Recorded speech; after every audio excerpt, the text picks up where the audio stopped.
In this video, I'm going to be making a Hatsune Miku Kikuo 4 cosplay from the album cover art by Siku.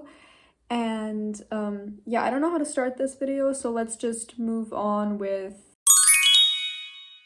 So I'm just unboxing this wig, the first time I ever see it, and I just want to quickly say it is beautiful. It is probably the prettiest wig that I own. So I'm just putting it on the wig stand, brushing it out, and then securing it, making sure it is properly pinned to the stand so it doesn't fall. This is also my first time using this stand, so I don't know if I did everything correctly. I hope I did. I think I did.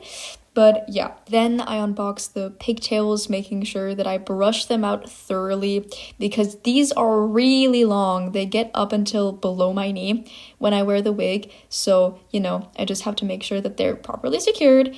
And yeah, the wig stand keeps falling because it's so heavy. And now we are immediately moving on to crimping. Big lighting change. It is now the next day. And you're probably wondering, why are we crimping this wig? Or you're a cosplayer and you know. We are crimping this wig so it doesn't tangle that easily. We are crimping it and then brushing it out, making sure that all the fibers have separated. This also causes it to lose its shine, just making the wig prettier in my opinion. Some people like the shine, but I don't really like it. It also makes the wig way easier to work with. I have no idea why this is. Maybe it is because the fibers separate. I don't know, that's just my theory. Now we have crimped the entire pigtails. We have not yet done the front, but look how pretty it is. Ignore what I'm saying there. It didn't catch my audio for some reason. So now I have to do a voiceover, but that's fine. I'm basically just showing how pretty and how fluffy the wig is. Oh yeah, I completely forgot to mention, the crimping also makes the wig fuller, have more volume. It looks like it has more hair, which especially with these Miku wigs is really good because they have a tendency to lose a lot of hair and be very thin. Now that the pigtails are prepped, we can start prepping the base wig. Just like with the pigtails, I start off by crimping everything so I can work with it properly and it loses that pesky shine. I clip what I'm not using to the side and then separate it into sections. I then cut and style the bangs.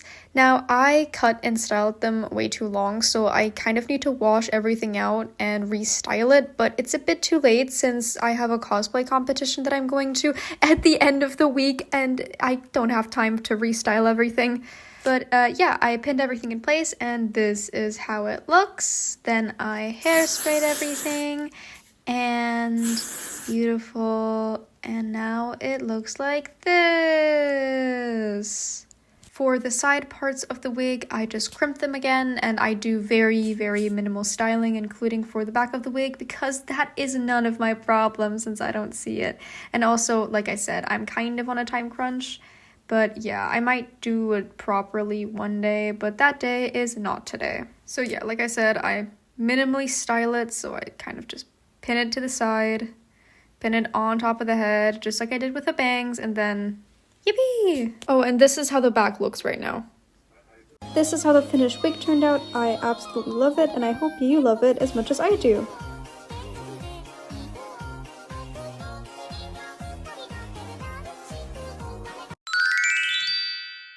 Okay, let me quickly give an overview about what kind of accessories we have to make. So we have to make the tie, then we have to make the hairbands, and we have to make the little crown.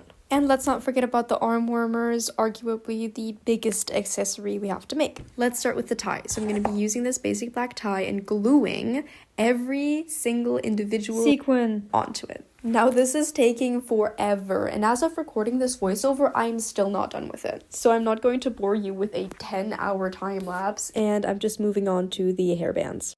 I'm starting off by laying down my fabric and then measuring the wig and then tracing what I measured onto a piece of paper, cutting the basic shape out, and then tracing that onto the fabric, cutting it out, and sewing it together. After that, I also plan to stuff it like a plushie so it has some dimension.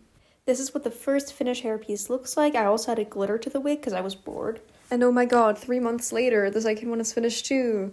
Now onto the arm warmers. They're kind of see-through and I do not have see-through fabric. So I'm just going to take some of my green fabric since I've already wasted some orange doing the prototype for the hair things. And I also kind of forgot to film making the arm warmers, so here's my amazing recreation of what I did. I laid my fabric flat and then put an already existing arm warmer on it. I then cut around it and I do that twice, so I have 2 arm warmers and the whole I have 4 pieces. I then sew them together And then the base of the arm warmers were finally finished and I could move on to decorating. I saved you 5 hours of me gluing sequins again, and this is how the arms came out. Wow, so pretty. Oh my god, wow. Oh my god, is that the 01? That's so cool. Now it's time for the crown, and I'm taking a fabric scrap, and then I'm cutting it up, and cutting it up I did. And now I'm gonna bedazzle it.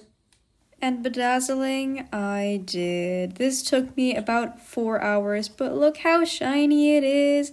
And now I'm gonna put it on the wig, and then we're done with the accessories. So I glued this into the wig, and I really hope that it stays on, but it looks really good.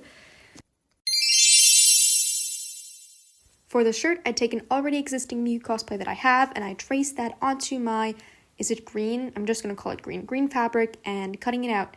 And then when I have it all cut out, I take every second piece and I put it onto the orange fabric that I trace and cut out too. I then sew it together. I'm sewing by hand because I'm doing this out of my house, which is why I also don't have any footage of it. But yeah, I suggest you do this over machine if you end up making a cosplay. Is there a way to do this that doesn't waste that much fabric? Oh, there definitely is, but I'm not doing that because I'm scared to mess this up. So I'm gonna do it in a way where I know that I don't. And because I'm extra, I'm adding pom-poms to the shirt. And here's how the shirt came out. And honestly, I really like it. Of course, it looks better with a tie, but yeah, I like it a lot. The skirt is probably the most complicated part of this entire cosplay. What I plan to do here is I will take the pieces of fabric that you would normally sew together, but I will cut all of them double, and then I will sew them together and then stuff them like I did with the hair accessories. So they're like more three-dimensional and poofy and look closer to the illustration. Then I'll attach it to an elastic that I will tie around my waist. So I already started cutting out some pieces and laying them double, and I already have like 3 of those, and then I already finished one of them, and this is how it looks like on myself. Now I just have to repeat this process a couple of times. So it's sew, stuff, sew, stuff, sew, stuff for the next couple of hours. Because I don't want to bore you with all of that, here is the finished skirt. I did have to cut some corners because I actually finished it the day before the convention I wore it to. And I kind of miscounted with the pieces, so there's a hole that I will be filling later. But all in all, it turned out pretty well. Now it's time for the moment that you've all been waiting for. What does the finished cosplay look like? It looks like this. Yay! And that's actually it for this video. I hope you enjoyed watching me make my first ever cosplay from scratch and you consider following me. Here are some pictures that I took in this cosplay.